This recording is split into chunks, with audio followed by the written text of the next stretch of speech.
Alright, so the previous videos we learned about doing category bits and mass bits. We set up our world, we have it interacting, we created a method for being able to build based off what we want.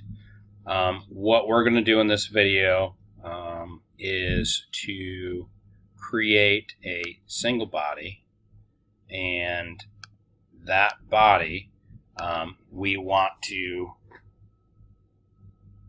be able to control that. Okay, so I don't need this one anymore, but we do want this method. So I'm going to go ahead and copy this.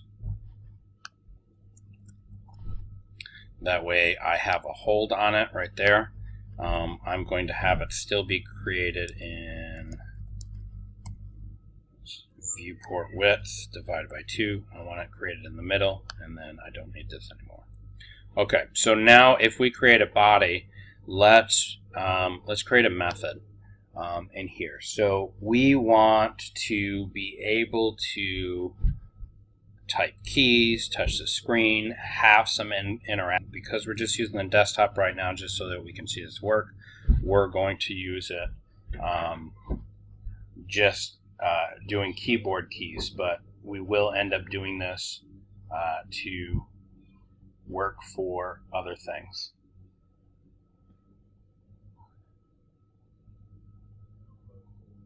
Okay, so for setting this up, we are going to have to do a little bit more. Let's create an update. Let's call it public void. Let's call it move player. All right. You don't really need to pass in anything. Okay, so let's create. So if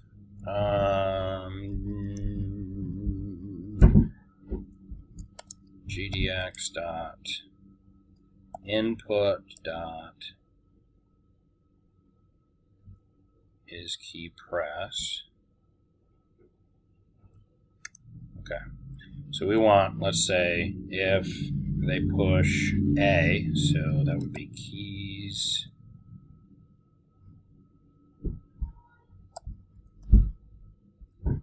dot A. So let's say if we push A, this is going to return a Boolean. We could do an input listener. We're not going to do that right now, but let's say that if the input is put in, that A was pushed, then I want to apply, let's say, a velocity, a linear velocity. So I can set linear velocity, and I want it to move. If I push A, I want it to move left. So I want to apply a negative 1 meter per second move to the left, and nothing in the y direction.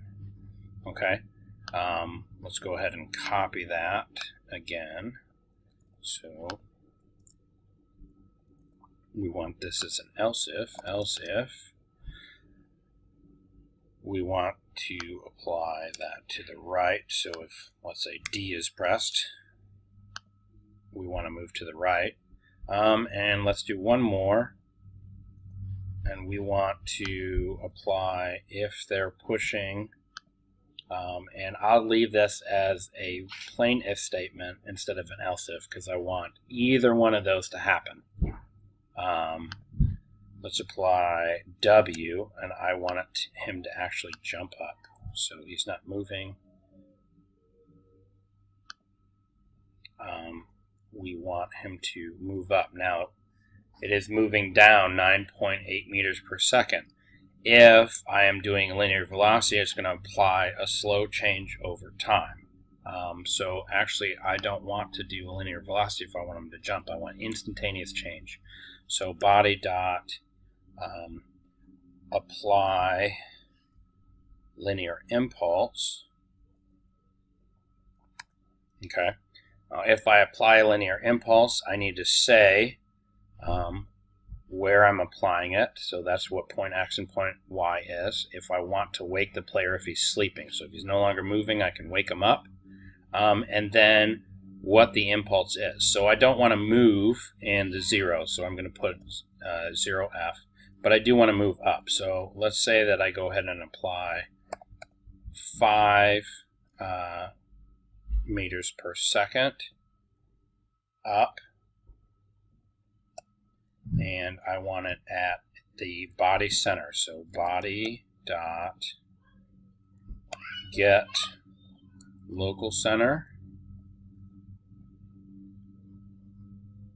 dot X and body dot get local center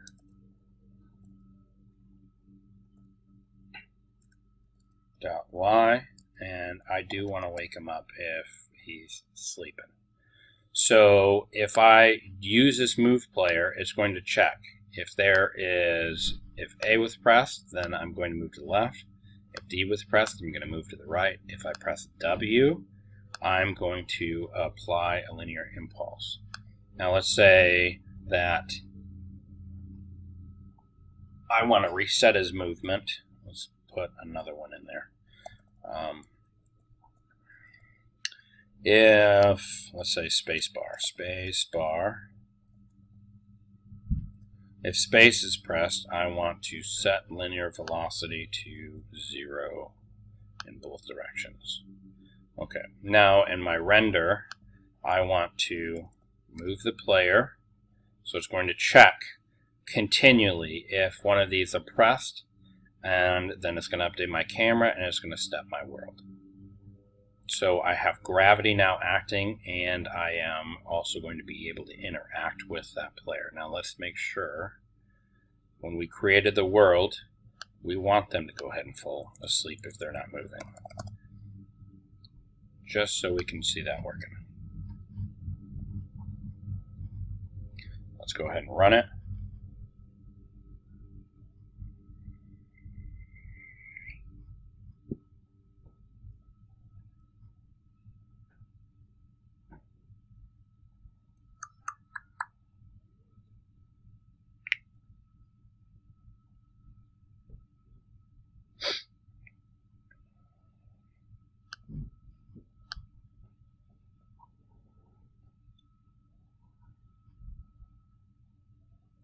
There's my other bodies.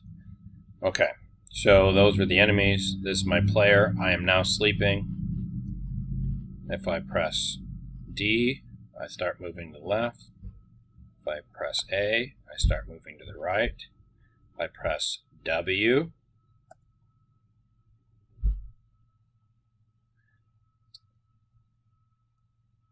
I must have applied the impulse in not the exact center because it's making me spin. I held it for a while. And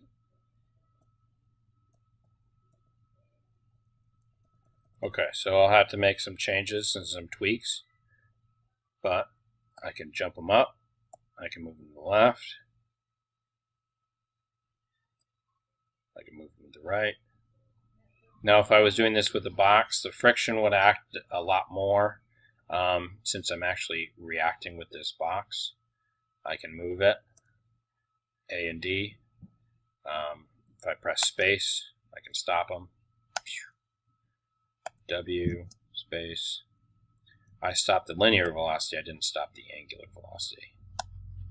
So if I press space, he's not moving, but he's still spinning, which means that he's still interacting with the world. Now once he fully stops, he changed colors, that shows me that he's asleep. So if I move him again, he wakes up, I stop him, now he's asleep. Okay, so that is showing the different types of movement that we can have, how we can actually move the player. Just by really, and we didn't do a full input process. All we did is just check, hey, if some keys are pressed, I'm just going to do some stuff.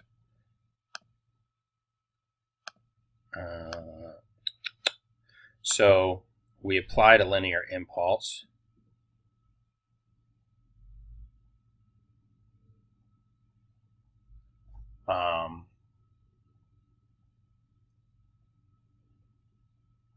We applied a linear impulse. What we got to make sure though is, depending on the shape and that stuff, we need to make sure that we are applying at the actual center. So, and let's double check, instead of doing local center, body dot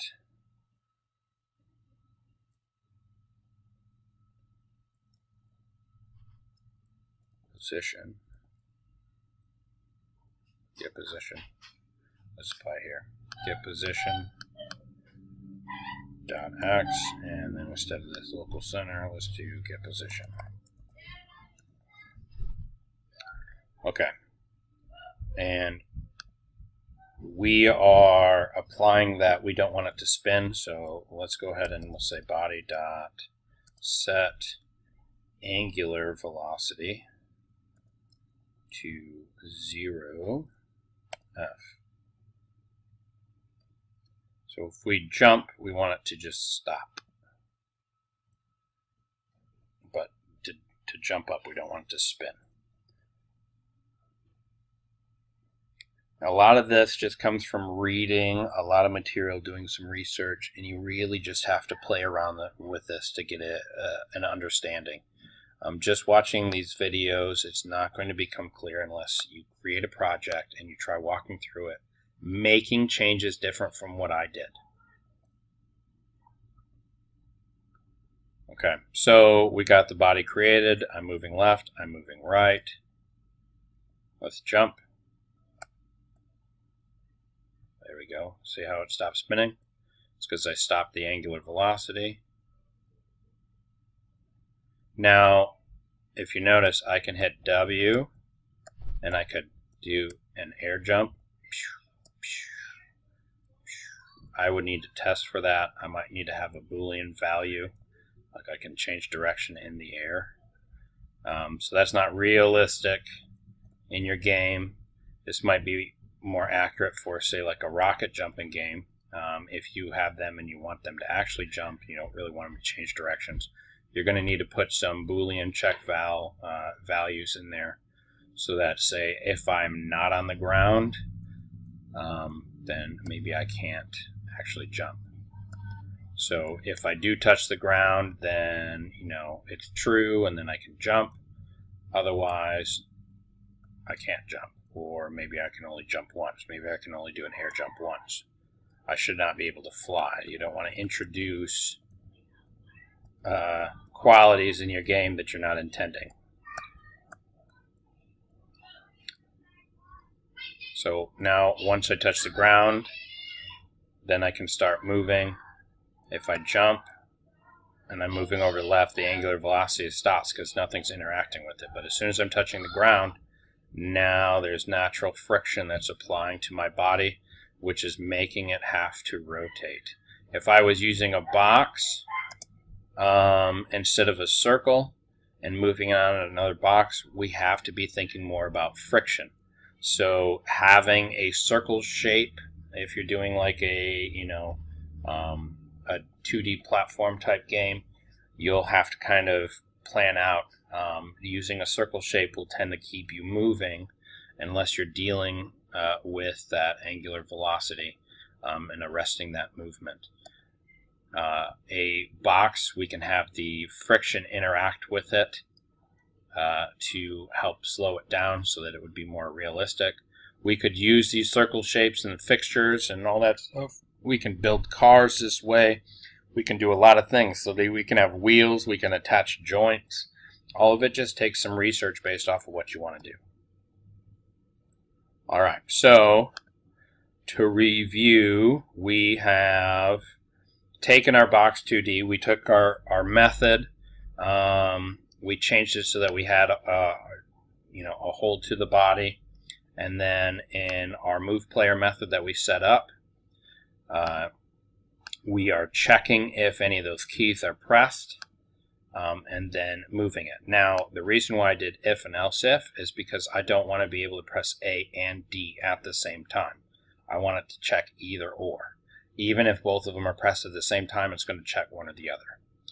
But I do want to check W at any time, and I want to check space at any time. If any of those keys are pressed, I want to interact differently. we will end up getting into actually doing a full input listener with gesture detection. So that means that, if they're touching on the screen, because we are designing this for mobile, we need to plan on that. So it could be that you wanted touch controls for like a HUD, for moving, up, down, left, right, for having an A and B on your screen, or you could have it actually implemented as just touch screen and using gestures like swipe and flick and double tap. And all we did was we just put the move player, so our method is to do simple movement in the render so that it's continually being called. Okay, and that's really it. That's Box2d in a nutshell. I'm not going to go over doing joints right now. We'll get into that when we start actually building the game. I just wanted you guys to have a good rundown of what Box2d does, what it's capable of. It does make things a little bit easier on building the interactions because I don't have to design all the math around doing the collisions themselves. I can allow the physics engine to do it. However, I have to treat everything as a real body. So that means that I have to apply velocities to it or impulse to it to get it to move, and I can't just plan that it's going to stop on a dime when I want it to stop unless I specifically make it so by either applying more friction or applying counter velocity to arrest that movement. All right.